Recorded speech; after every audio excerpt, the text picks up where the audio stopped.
स्वागत है सभी दोस्तों का आपके अपने YouTube चैनल भाटी सर की पाठशाला में। और एक आज की जो वीडियो है न्यूटन के तीसरे नियम पर आधारित होगी। पहले के दो नियम हम जो हैं पर वीडियो डाल चुके हैं, तो आप वहाँ पे जाके सर्च कर सकते हैं। जैसे कि हमारा चल रहा था कि न्यूटन ने क्या बताया गति में, तो न्यूटन ने गति के 3 नियम दिए, जिसमें एक जड़त्व का नियम था, जो फर्स्ट नियम हम वीडियो अपलोड कर चुके हैं, आप जा करके देख सकते हैं। दूसरा द्रव्यमान और त्वरण का नियम यानी कि मोमेंटम संवेग का नियम, और तीसरा गति का तीसरा नियम। आज हम इसको शुरू करने वाले हैं, ठीक है। तो चलिए शुरू करते हैं। तो न्यूटन का जो गति का पहला नियम था वो आपको बताता है जड़त्व का नियम। जड़त्व का नियम मैंने बताया था आपको। तो दूसरा नियम है, ये आपको गति का दूसरा नियम बताएगा, संवेग का नियम। और तीसरा नियम जो आधारित है वो है हमारा क्रिया प्रतिक्रिया का नियम, ठीक है। तो फर्स्ट के जो दो लॉज हैं इनकी वीडियो अपलोड कर चुके हैं, तो वहां से जाकर आप देख सकते हैं। तो न्यूटन के तीसरे नियम के अनुसार जो बात करें, तो इन्होंने कहा था कि भैया जब भी कोई दो वस्तुओं के बीच कोई एक्शन होगा, कोई क्रिया होगी, तो दोनों वस्तुओं पर जो बल लगेगा वो बल बराबर होगा। यहाँ पे ये बात ध्यान रखना है कि तीसरा नियम ये कहता है कि जब भी किसी वस्तु पर कोई भी हम क्रिया करेंगे, कोई भी एक्शन लेंगे, तो वहां पर जो बल लगेंगे वो दोनों बल, दो बल लगेंगे, वो दोनों बल विपरीत दिशा में और समान होंगे। ये इसका तीसरा नियम था। इसके अनुसार इसको हम बोलते हैं क्रिया प्रतिक्रिया का नियम, ठीक है।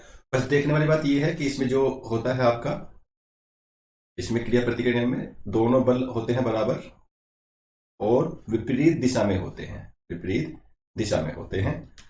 जैसे कि हमने इसमें बताया है कि जब कोई वस्तु किसी दूसरी वस्तु पर बल लगाती है, ऐसे मान के चले कि ये कोई वस्तु है और एक वस्तु ये है, और ये वस्तु इस पर फोर्स लगा रही है। मान के चलो कि ये फोर्स है आपका F, ये फोर्स है आपका F1। तो ये वाली वस्तु भी इस पर इधर की तरफ विपरीत दिशा में एक फोर्स लगाएगी, जो दोनों मैग्नीट्यूड में इक्वल होंगे, दिशा विपरीत होगी। इसीलिए इसको बोला जाता है क्रिया प्रतिक्रिया का नियम। देखो ऐसे समझो, आपने क्रिया करी, दूसरे ने प्रतिक्रिया कर दी। इन द जनरल अगर हम वैसी बात करें तो किसी गुस्सा आता है, अब सामने वाले को गुस्सा आया, उसने एक्शन दिया, तो आप भी उसका तुरंत अपोजिट एक्शन दोगे। तो वहां पर भी ये लो फॉलो हो जाता है, लेकिन वो इमोशंस हैं तो वहां पे बात नहीं करते हैं, फिजिकल क्वांटिटी की बात कर रहे हैं। तो यहाँ पे किसी वस्तु का होना आवश्यक है, तो वस्तु पर जो हम बल लगाते हैं वो वस्तु भी हमारे ऊपर उतना ही बल क्रिएट करती है।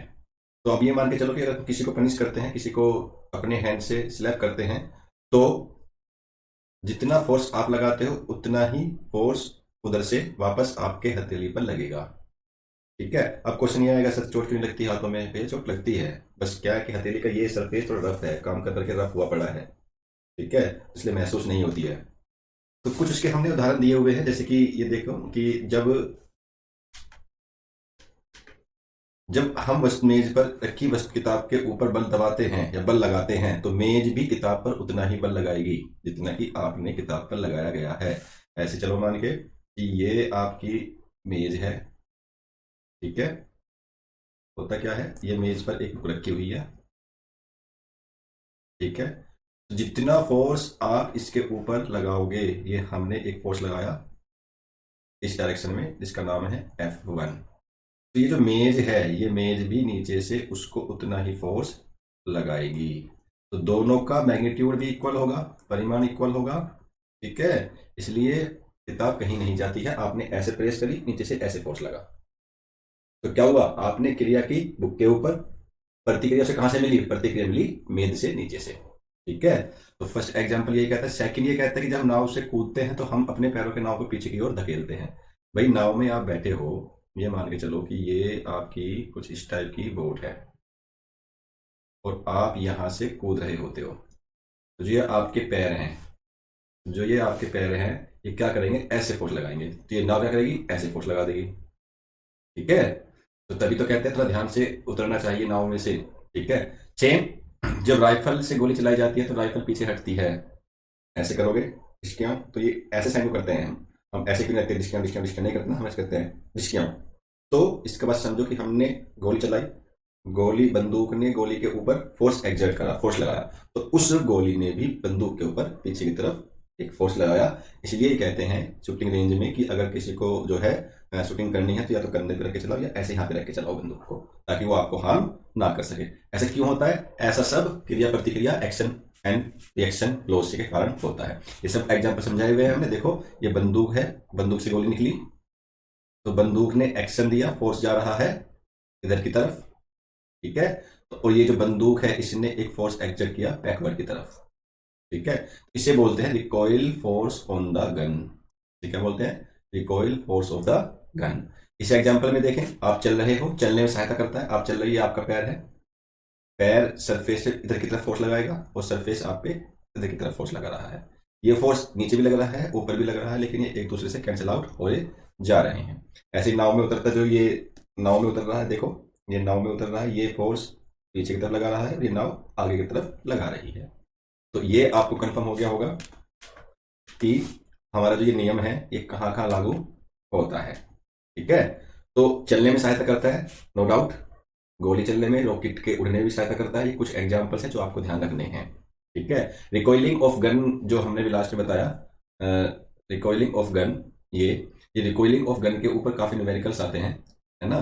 तो इनका जो हम एक अलग से वीडियो बनाएंगे जिसमें केवल केवल मोमेंटम, कंजर्वेशन ऑफ मोमेंटम बताया जाएगा, कंजर्वेशन ऑफ मोमेंटम को बताया जाएगा और वहां से कैसे क्वेश्चन बनते हैं वो बताया जाएगा कि रिकॉइलिंग ऑफ गन, गन की स्पीड क्या होगी, गन का वेग क्या होगा। इस टाइप के क्वेश्चंस आने के प्रबल चांस होते हैं, खासकर जो भी आपके कॉम्पिटिटिव एग्जाम होते हैं, ठीक है। और रेलवे तो पूछता ही पूछता है ऐसे क्वेश्चन, ठीक है। तो उन्हें कैसे इजीली अटेम्प्ट करना है उनका तरीका सब बताएंगे, एक नई नेक्स्ट वीडियो लेकर के आएंगे। तो आज तीसरा नियम के कुछ न्यूमेरिकल्स हम कर लेते हैं कि यहाँ से किस प्रकार के क्वेश्चन बन सकते हैं, ठीक है। तो जैसे पहला क्वेश्चन है, न्यूटन का तृतीय नियम क्या कहता है। तो न्यूटन का तृतीय नियम कहता है, भाई बताओ पहला नियम क्या कहता है, प्रत्येक क्रिया के बराबर और विपरीत प्रतिक्रिया होगी, यस और नो। यस, क्रिया प्रतिक्रिया का नियम होता है। बल बराबर द्रव्यमान इंटू त्वरण, ये किसका, ये कौन सा नियम है, F बराबर ma, ये कौन सा नियम है, ये आपका है सेकंड लॉ। कोई भी वस्तु स्थिर या समान गति में रहती है जब तक कि कोई बाह्य बल उस पर कार्य ना करे, ये कौन सा नियम है, ये नियम है फर्स्ट लॉ। क्या नाम था उसका एक्स्ट्रा, जड़त्व का नियम, उसका नाम था ठीक है, इनर्शिया रूल। ऊर्जा न तो उत्पन्न की जा सकती है न ही नष्ट की जाती है, इसको बोलते हैं ऊर्जा संरक्षण का नियम। आगे आएगा चैप्टर में बताएंगे क्या होता है ये, ठीक है, परेशान नहीं होना है, बस अभी फिलहाल याद रखें इसको ऊर्जा संरक्षण का नियम कहते हैं कि ऊर्जा न तो उत्पन्न की जा सकती है और न ही नष्ट की जा सकती है, ठीक है। नेक्स्ट क्वेश्चन, न्यूटन के तृतीय नियम का सबसे अच्छा उदाहरण क्या है, किसी वाहन का रुकना, भाई किसी वाहन का रुकना नहीं हो सकता, रॉकेट का ऊपर जाना, यस वेरी गुड। गेंद का गुरुत्वाकर्षण का नीचे गिरना, किसी वस्तु का विराम अवस्था में रहना, ये सब जड़त्व के उदाहरण हैं, ठीक है। ये तीनों जो रेस्ट हैं ये आपके इनर्शिया वाले रूल के एग्जाम्पल है, फर्स्ट लॉ के एग्जाम्पल है, और रॉकेट का ऊपर जाना तीसरे नियम पर आधारित है, ठीक है। ज्यादा बड़ा हो रही है तो यदि आप दीवार पर एक बल लगाते हैं, ये दीवार है, ठीक है, इस पे कोई आप फोर्स लगाते हो, ठीक है, तो ये तो आपका एक्शन हो गया, ये क्या हो गया आपका, ये आपका एक्शन हो गया, क्रिया हो गई आपकी। तो दीवार भी आपके ऊपर एक रिएक्शन देगी। तो ये एफ और आर कैसे होंगे, तीसरा नियम यही कहता है कि आपके द्वारा लगाया गया बल और वस्तु द्वारा लगाया गया विपरीत दिशा में बल दोनों इक्वल होते हैं, ठीक है। बात समझ में आई, तो क्या होते हैं, दोनों समान होते हैं, ठीक है। नेक्स्ट, न्यूटन के तृतीय नियम का उपयोग निम्नलिखित किसमें होता है, तैराकी में होता है। भाई आप तैरते हो तो ऐसे ऐसे पानी हटाते हो, यस होता है। चलती कार चल रही है, टायर और सड़क के बीच बल लग रहा है, यस होता है। दौड़ती हुई ट्रेन, यस पटरी और टायर के बीच लग रहा है, यस, यानी कि सभी के सभी इसके आंसर हैं। आगे कहा गया है यदि आप दीवार पर एक बल लगाते हैं तो दीवार द्वारा लगाया गया प्रतिक्रिया, ये तो हो गया। नेक्स्ट, बंदूक से गोली चलाने पर पीछे धक्का लगने का कारण अभी बताया, रिकॉइलिंग ऑफ गन, इसके दैट क्रिया प्रतिक्रिया का नियम, एक्शन रिएक्शन लॉ इंग्लिश में बोलते हैं। रॉकेट के उड़ने के मुख्य कारण क्या है, रॉकेट के उड़ने का मुख्य कारण गुरुत्वाकर्षण बल नहीं, पहला नियम नहीं, क्यों, पहला नियम जड़त्व को बताता है, दूसरा नियम संवेग को बताता है या फोर्स को बताता है, और तीसरा नियम बताता है कि रॉकेट कैसे उड़ता है। क्लियर,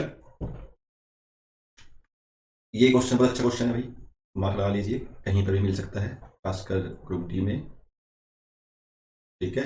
कि यदि किसी वस्तु, कोई वस्तु है, ये मान के चलो ये वस्तु है,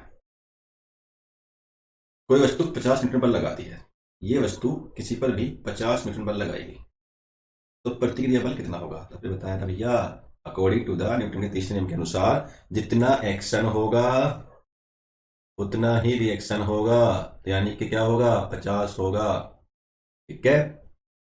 नेक्स्ट क्वेश्चन में कहा गया है गाड़ी में ब्रेक लगाने पर यात्री आगे की ओर झुक जाता है, यह किसका उदाहरण है, बहुत अच्छा क्वेश्चन है, ऑप्शन बहुत बढ़िया दिए हैं, सब देखते ही इसका आंसर 90% गलत करेंगे, पहला नियम, दूसरा नियम, तीसरा नियम, या सारे के सारे नियम सब लगा देंगे, छोड़ो भैया सबके सब नियम है। नहीं भाई, पढ़ो, कंसेप्ट पे जाओ। पहला नियम बोलता है, क्या बोलता है? अगर वस्तु रुकी हुई है तो रुकी हुई रहेगी, चल रही कंडीशन में चलती हुई रहेगी जब तक कि उस पर कोई बाह्य बल ना लगा दिया जाए। दूसरा नियम बोलता है फोर्स की डेफिनेशन F बराबर ma। तीसरा नियम बोलता है क्रिया प्रतिक्रिया का नियम, कि आप फोर्स लगाओगे आपको रिएक्शन सेम मात्रा में मिलेगी। तो इसमें जो पहला नियम है इसका ये आंसर है कि भाई ब्रेक लगाया आपने, कर चलिए ट्यून, और यात्री आगे, तो यहाँ पे गति का जड़ का नियम लगता है।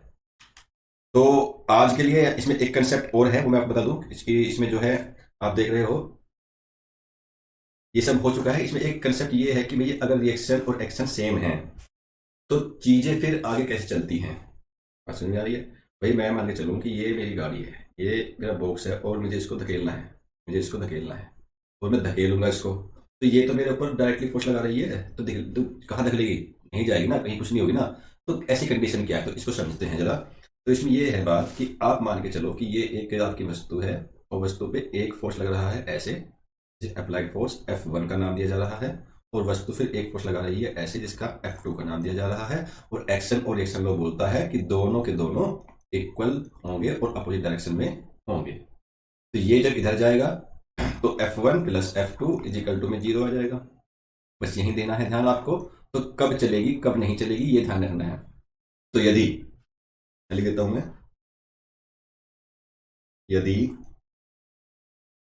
F1 इक्वल टू F2 है, एक कंडीशन, F1 स्मॉल है F2 से, second condition, F1 is equal to है F2 के, सॉरी ये बड़ा है F। तो क्या कंडीशन बनेगी ये ध्यान से देखो।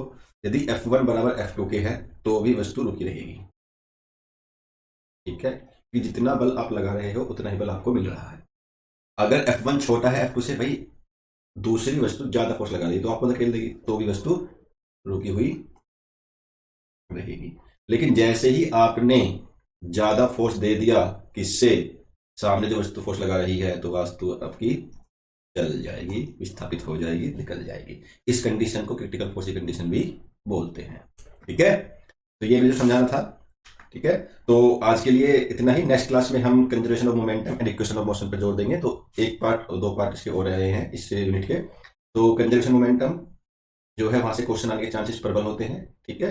रिकॉइलिंग ऑफ गन के ऊपर पूछे जाते हैं, ठीक है। तो सभी क्लासेस देखते रहें, like and share and subscribe करते रहें। वीडियो पसंद आ रही है तो आप सभी से उम्मीद करते हैं कि आप सब्सक्राइब अवश्य कर रहे होंगे। चलिए, थैंक यू सो मच।